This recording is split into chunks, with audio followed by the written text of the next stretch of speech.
ngoling ahli swarga. Kirimno es, gak iso iki lho.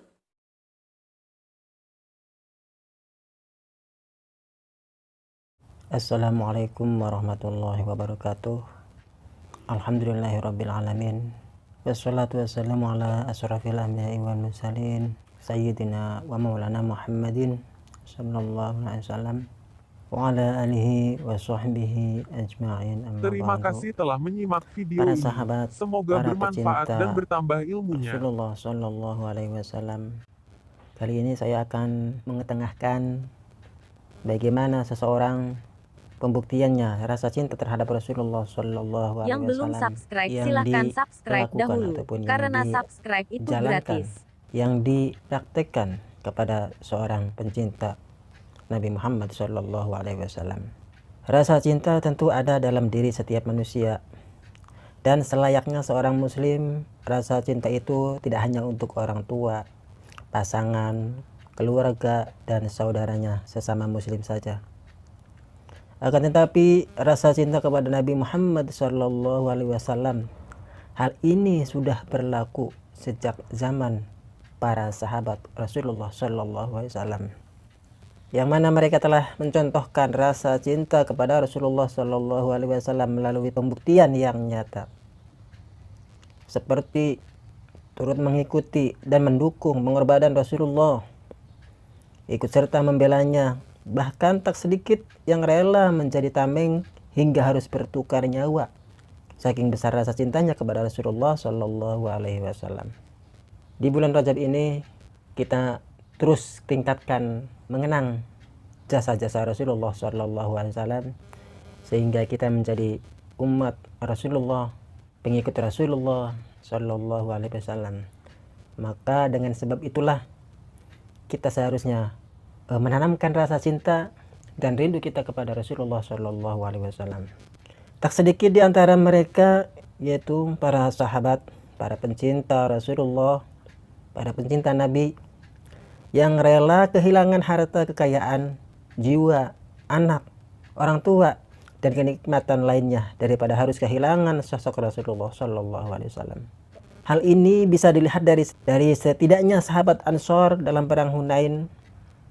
Tak hanya itu, bahkan para sahabat pun rela melindungi keselamatan Rasulullah demi membela agama Islam. Contohnya, seperti saat perang Yarmuk. Tidak hanya para sahabat, seluruh umat Islam sudah selayaknya untuk turut serta memberikan pembuktian cinta kepada Rasulullah Sallallahu Alaihi Wasallam. Karena atas jasa Rasulullah, pada akhirnya ajaran agama Islam sampai kepada kita sebagai umatnya. Bahkan Rasulullah tetap gigih berjuang untuk menyampaikan agama Islam di tengah kerikil, ancaman, dan ujian yang seringkali menerjang. Rasa cinta kita kepada Rasulullah tentu harus segenap jiwa dan raga, serta dilengkapi dengan pembuktian yang nyata. Dengan jiwa, rasa cinta kepada Rasulullah harus melebihi diri kita sendiri dan lainnya.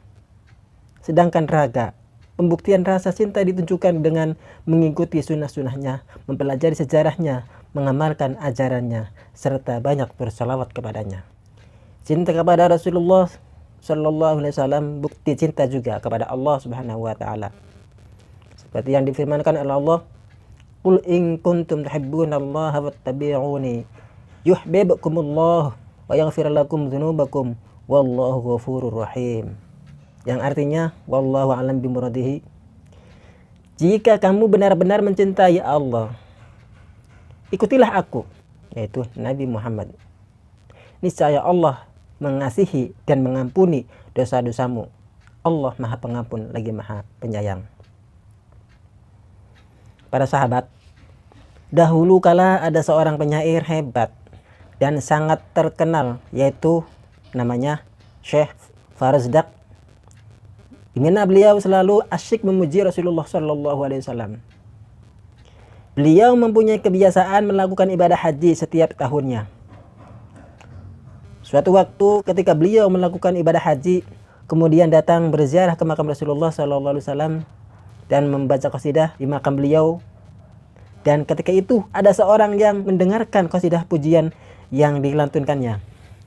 Setelah selesai membaca qasidah, orang itu menemui sang penyair dan mengajak beliau untuk makan siang ke rumahnya. Beliau pun menerima ajakan orang tersebut, dan setelah berjalan jauh hingga keluar dari Madinah Al-Munawwarah, sampailah keduanya di rumah yang dituju. Sesampainya di dalam rumah, orang tersebut memegangi sang penyair dan berkata, "Sungguh aku sangat membenci orang-orang yang memuji-muji Muhammad, dan kubawa engkau ke sini untuk kugunting lidahmu." Maka orang itu menarik lidah beliau lalu mengguntingnya dan berkata, "Ambillah potongan lidahmu ini dan pergilah untuk kembali memuji Muhammad." Maka sang penyair pun menangis karena rasa sakit yang tak bisa ditahan, yang sangat pedih, yang sangat sakit, dan tidak bisa lagi membaca syair untuk Sayyidina Muhammad Rasulullah sallallahu alaihi wasallam.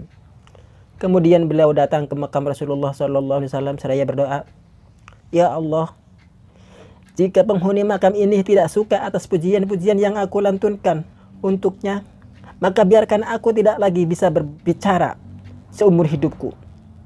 Karena aku tidak butuh kepada lidah ini kecuali hanya untuk memujimu dan memuji nabimu. Namun jika engkau dan nabimu ridho, maka kembalikanlah lidahku ini ke mulutku seperti semula." Beliau terus menangis hingga tertidur dan bermimpi jumpa dengan Rasulullah SAW yang berkata, "Aku senang mendengar pujian-pujianmu," kata Rasulullah dalam mimpinya. "Berikanlah potongan lidahmu." Lalu Rasulullah SAW mengambil potongan lidah itu dan mengembalikannya pada posisinya semula. Ketika sang penyair Syekh Farazdak terbangun dari tidurnya, beliau mendapati lidahnya telah kembali seperti semula. Maka beliau pun bertambah dahsyat memuji Rasulullah. Hingga di tahun selanjutnya beliau datang lagi menziarahi Rasulullah SAW dan kembali membaca pujian-pujian untuk Rasulullah SAW. Dan di saat itu datanglah seorang yang masih muda dan gagah serta berwajah cerah menemui beliau dan mengajak beliau untuk makan siang di rumahnya. Beliau teringat kejadian tahun yang lalu, namun beliau tetap menerima ajakan tersebut sehingga beliau dibawa ke rumah anak muda itu.